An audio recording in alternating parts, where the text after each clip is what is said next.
Hello दोस्तों, astro stock prediction में आपका स्वागत है। प्री मार्केट रिपोर्ट में स्वागत है दोस्तों। सुबह 7:30 बजे है, 9 नवंबर 2022 यानी बुधवार का दिन। आज क्या हो सकता है टेक्निकल डाटा के ऊपर हम लोग जानने की कोशिश करेंगे मार्केट शुरू होने के पहले। शुरू करने से पहले चैनल के डिस्क्रिप्शन बॉक्स में विलो द डाटा डिस्क्लेमर रखा है, उसको कृपया पढ़ी जानिए। एज पर डिस्क्लेमर, ये एजुकेशनल प्रोग्राम है। इसके तहत जो भी मैं बोलता हूँ ये मेरी पर्सनल राय है, मेरी खुद की राय है। आपके प्रॉफिट या लॉस, लाभ या हानि के लिए मैं और मेरा चैनल जिम्मेदार नहीं रहेंगे, रिस्पॉन्सिबल नहीं रहेंगे। ये प्लीज़ प्लीज़ नोट कर रखिए। मैं और मेरा एस्ट्रो स्टॉक प्रेडिक्शन चैनल सिर्फ और सिर्फ यूट्यूब पे ही अवेलेबल है, ये भी ध्यान में रखिए। ओके दोस्तों, तो चलिए दोस्तों शुरू करेंगे। दोस्तों, अमेरिकन बाजार में जबरदस्त तेजी का माहौल चल रहा है। पिछले 2 दिनों से अमेरिकन मार्केट लगभग 750 पॉइंट बढ़ चुका है। ओके, और कल के दिन, बीते हुए कल के दिन अमेरिकन मार्केट 330 पॉइंट प्लस में क्लोज हो गया। हालांकि हाई से थोड़ा सा नीचे आ गया, लेकिन कोई बात नहीं, क्योंकि उधर मिड टर्म इलेक्शन का चल रहा है और मिड टर्म इलेक्शन के रिजल्ट्स आना है, तो उसके ऊपर मार्केट वोलाटाइल हो सकता है आज के दिन। आज और कल ये 2 दिन अहम है वर्ल्ड मार्केट के लिए। तो कल की एक्सपायरी बहुत बड़ा वोलाटिलिटी मूवमेंट हो सकती है, इसके चलते हुए ये ध्यान में रखिए। कल 330 पॉइंट प्लस में क्लोज हो गया, लेकिन अभी जो डाउ फ्यूचर है वो लगभग फ्लैट है। फ्लैट माइनस आता है, कभी प्लस में आता है, ऐसा चल रहा है। और उसके चलते हुए एशियन मार्केट जो है वो जापान का मार्केट फ्लैट टू नेगेटिव है, हांगकांग का मार्केट फ्लैट टू पॉजिटिव है। कल जापान का मार्केट 300 पॉइंट प्लस में क्लोज हो गया था, उसके ऊपर ही। और हमारा कल छुट्टी था दोस्तों, और इसका फैक्टर इन प्राइस के ऊपर आ गया है, और हमारा एसजी निफ्टी लगभग 18,400 के आसपास दिखा रहा है। लेकिन ध्यान दें, ये फ्यूचर्स के प्राइस है, यानी हम लोग लगभग, अगर एसजी निफ्टी जो ट्रेंड दिखा रहा है वो अगर फॉलो करेंगे तो हम लोग लगभग 18,350 के पास खुल सकते हैं। और ध्यान दें, जैसे कि मैंने निफ्टी के लेवल सपोर्ट रेजिस्टेंस में क्लियर बोला था कल के दिन, बीते हुए कल के दिन, कि 18,350 के पास निफ्टी में एक रेजिस्टेंस लेवल है, यानी रुकावट लेवल है। तो आपको मोटा मोटी मानना है कि 18,350 से लेके 18,420, कितना, 18,350 से लेके 18,420, ये लेवल बहुत ही अहम है निफ्टी के लिए। यहाँ वोलाटाइल हो सकता है, मार्केट नीचे ऊपर आ सकता है। अगर इसके ऊपर टिका तो फिर अगला टारगेट 18,500 का हो सकता है, लेकिन उसके लिए डाउ फ्यूचर का सपोर्ट होना जरूरी है आज के लिए। ये भी बहुत इंपॉर्टेंट है दोस्तों। तो आज के ही दिन हम लोग 18,500 550 जो फाइनल टारगेट है हमारा, वहां तक जा सकते हैं निफ्टी में। और 18,500 550 के पास, यानी 18,500 550 के पास बहुत बड़ा रेजिस्टेंस लेवल है, रुकावट का लेवल है निफ्टी में। क्योंकि 18,500 के पास कॉल राइटर्स बहुत अच्छे जम गए हैं दोस्तों, बहुत बड़ी क्वांटिटी में है। तो वहाँ वो रुकावट का माहौल रहेगा, तो वहाँ से रिट्रेस आएगा, यानी निफ्टी नीचे आ सकता है। ओके, तो अब ध्यान दें कि 18,500 के पास अगर गलती से भी आ गया तो वहाँ आपको शॉर्ट करना है या निफ्टी में पुट लेना है स्टॉप लॉस के साथ। नीचे कहाँ तक जा सकता है निफ्टी दोस्तों? नीचे मल्टीपल सपोर्ट्स है निफ्टी में। अभी जो निफ्टी क्लोज हो गया है वो 18,200 के ऊपर क्लोज हो गया, 18,200 के ऊपर। तो पहला जो सपोर्ट है वो 18,200 के ऊपर ही आता है गैप अप होने के बाद, ठीक है। तो वहाँ भी अच्छी पुट राइटिंग हो गई है, यानी सपोर्ट वाले लोग हैं, तेजी वाले लोग हैं 18,200 के ऊपर। उसके नीचे 18,100 के ऊपर भी अच्छी पुट राइटिंग हो गई है, तो वो भी बहुत मेजर सपोर्ट है।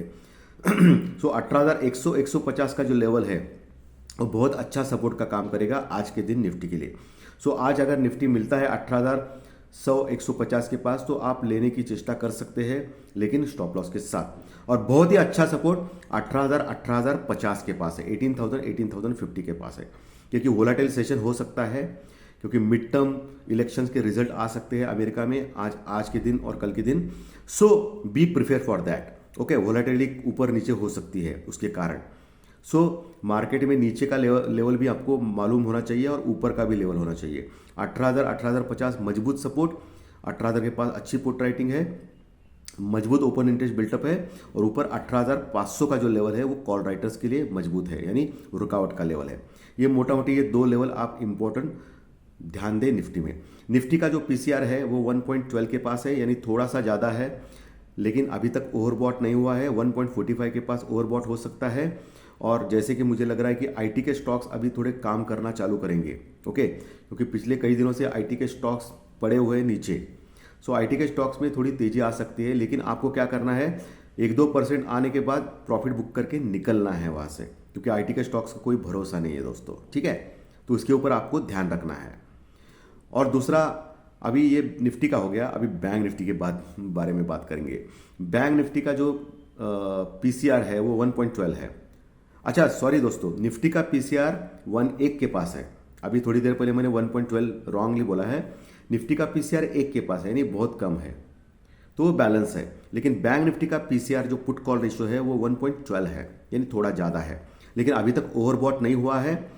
और बैंक निफ्टी ने रिकॉर्ड क्लोजिंग की थी फ्राइडे के सत्र में, रिकॉर्ड क्लोजिंग, ओके, मंडे के सत्र में, ओके। तो सोमवार के दिन रिकॉर्ड क्लोजिंग थी। अभी तक कभी क्लोजिंग इतनी अच्छी नहीं हुई थी। 41,700 के नीचे क्लोजिंग की थी। वैसे हाई 41,850 के पास है, लेकिन उस दिन हाई करने के बाद नीचे आ गया था मार्केट और क्लोजिंग नहीं कर पाया था। तो 41,700 के नीचे क्लोजिंग, ये हाईएस्ट एवर क्लोजिंग है बैंक निफ्टी में। तो बैंक निफ्टी 41,500 के ऊपर एक पहला क्लोजिंग तो आ गया, अभी दूसरा क्लोजिंग का इंतजार है। अगर दूसरा क्लोजिंग हो गया तो फिर अगला टारगेट 42,500 हो सकता है, ठीक है। तो आज अगर गैप अप मिलता है, निफ्टी में मिल रहा है, शायद निफ्टी में 125-150 पॉइंट का गैप अप मिल रहा है, एडजस्टेड गैप अप, तो उसके अनुसार मुझे लगता है 300-400 पॉइंट अप में ओपन हो सकता है बैंक निफ्टी। तो उस समय टारगेट आपके 22,000 के ऊपर आते हैं दोस्तों। और पहला जो रुकावट का लेवल है बैंक निफ्टी में वो है 41,850। तो 41,850 यानी सिर्फ 150 -200 पॉइंट ऊपर है, अभी उसके नीचे है बैंक निफ्टी। सो वो आसान है दोस्तों, आज गैप अप से वो ओपन हो सकता है उसके ऊपर। तो अगला टारगेट कौन सा है बैंक निफ्टी में?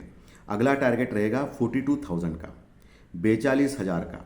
तो 42,000 के ऊपर अगर बैंक निफ्टी टिकेगा आज के दिन आधा घंटा, प्रिसाइजली, मोस्ट प्रिसाइजली 42,050 के ऊपर, 42,050 के ऊपर, 42,050, ओके, उसके ऊपर अगर टिक गया बैंक निफ्टी तो आज के ही आज 42,200 का टारगेट आ सकता है बैंक निफ्टी में, क्योंकि शॉर्ट कवर्स हो सकते हैं। क्योंकि 42,000 के पास क्या है, 42,000 के पास कॉल राइटर्स बहुत बड़ी क्वांटिटी में बैंक निफ्टी में है दोस्तों, और 41,500 के पास अभी भी कॉल राइटर्स मौजूद है। तो ये सब कुछ शॉर्ट कवरिंग करेंगे, निकल जाएंगे, इससे बैंक निफ्टी बढ़ सकता है। तो बैंक निफ्टी बुलिश है आज 42,200 के टारगेट के लिए, ओके। और वहां आपको प्रॉफिट बुक करके निकल जाना है, ठीक है। और अगर शॉर्ट करना है तो भी शॉर्ट कर सकते हैं, लेकिन स्टॉप लॉस के साथ। यानी आज का जो टारगेट है मोटा मोटी निफ्टी का 18,350 से लेकर 18,400 ये इनिशियल टारगेट, उसके बाद 18,500, 550, और बैंक निफ्टी का टारगेट 42,200 का टारगेट, ये आज के इनिशियल टारगेट है। उसके ऊपर भी जा सकता है अगर डाउ फ्यूचर सपोर्ट करेगा तो, क्योंकि मिड टर्म इलेक्शंस के रिजल्ट है। अगर वो रिजल्ट रिपब्लिकन पार्टी जो है रूलिंग पार्टी, उनके फेवर में आ गया अमेरिका में, तो बहुत बड़ी रैली आ सकती है अमेरिका में। इसके चलते हुए ऑल टाइम हाई लग सकता है निफ्टी में कल के दिन भी, और बैंक निफ्टी में 43,000 के लेवल्स भी दिख सकते हैं। लेकिन ये सब कुछ अभी डाउ के ऊपर डिपेंड है, ठीक है। उधर के रिजल्ट्स कैसे आते हैं, क्या डाटा आते हैं, सबके ऊपर है। सो आपको क्या करना है, मोटा मोटी लेवल सपोर्ट रेजिस्टेंस का ध्यान रखना है, ठीक है। और नीचे बैंक निफ्टी में अभी 41,500 का एक सपोर्ट है, उसके बाद 41,200, उसके बाद 41,000 का बहुत ही मजबूत सपोर्ट है जहां पुट राइटिंग अच्छी हो गई है। सो डरने वाली बात नहीं है। जब तक 41,000 का सपोर्ट बैंक निफ्टी में काम कर रहा है तब तक कोई डरने की बात नहीं। वहां पुट राइटर्स अच्छे हैं, यानी तेजी वाले लोग बैठे हैं। 41,000 के नीचे ही वीक हो सकता है बैंक निफ्टी अभी के लेवल पे, ठीक है। तो ये ध्यान में रखें निफ्टी बैंक निफ्टी के लेवल। इंडिया विक्स यानी वोलेटिलिटी इंडेक्स, यानी घबराहट का इंडेक्स, सोमवार के सत्र में परसों कम हो गया था 0.50% से, तो अभी 15.50 के पास है, 15.50-60 के पास, तो लोएस्ट एवर है, सबसे कम है। तो बुल्स के लिए बहुत ही फेवरेबल है, ठीक है। एफआई ने, मैंने ऑलरेडी बोला है आपको कि 1950 करोड़ का माल खरीदा था, तो एफआई तो बुलिश है इंडियन मार्केट में, लेकिन उनकी जो लॉन्ग पोजीशन है वो अभी बढ़ चुकी है दोस्तों, 60-70% तक आ गई है। सो ये थोड़ा सा डेंजरस है मार्केट के लिए, क्योंकि लॉन्ग पोजीशन आने वाले, इसका मतलब वो बेच के शॉर्ट कर सकते हैं अपनी पोजीशन। जब पूरे 19-20% शॉर्ट में थे एक महीने पहले, तभी कोई डरने वाली बात नहीं थी। अभी उल्टा है, तो ऊपर प्रॉफिट बुकिंग हो सकती है मार्केट में। सो इसका ख्याल आपको रखना है दोस्तों। ओके, तो ये हो गया। और दूसरा क्रूड ऑयल, सबसे बड़ा फैक्टर क्या हो गया कल के दिन? क्रूड ऑयल लगभग 3% क्रूड ऑयल माइनस हो गया दोस्तों, निगेटिव क्लोज हो गया। और ये बहुत ही अच्छी बात है, गुड न्यूज है हमारे लिए, इंडिया के लिए, क्योंकि $98 के पास क्रूड ऑयल आया था, अभी वो फिर से $95 के पास आ गया, 95-96 के पास। तो ये बहुत ही अच्छी खबर है इंडिया के लिए, कल के लिए 3% जो कम हो गया crude oil. So tension release हो गया इंडिया का, तो ये भी अच्छा ट्रिगर है मार्केट के लिए आज के दिन। और दूसरा अच्छा ट्रिगर क्या है कि इंडियन रुपीज जो है मंडे के सत्र में लगभग 50 पैसे स्ट्रांग हो गया था डॉलर के मुकाबले, और ये भी बहुत ही अच्छी बात है। ओके, और ये बैंक निफ्टी के लिए बहुत अच्छी बात है। 82 के नीचे आ गया अभी इंडियन रुपीज दोस्तों डॉलर के मुकाबले, $1 की कीमत 82 के नीचे है। थोड़े दिन पहले वो 83-84 के आसपास जाने की कोशिश कर रहा था, तो अभी बहुत कम हो गया। तो ये भी अच्छी बात है। तो ये दो अच्छे फैक्टर है। और मिड टर्म इलेक्शंस के रिजल्ट ये थोड़ा सा डेंजरस है, सो वोलेटाइल रह सकता है मार्केट आज के दिन दोस्तों। So thank you very much दोस्तों, फिर मिलेंगे टेक्निकल डाटा वीडियो में दोपहर में 4 साढ़े 4 बजे। Thank you very much.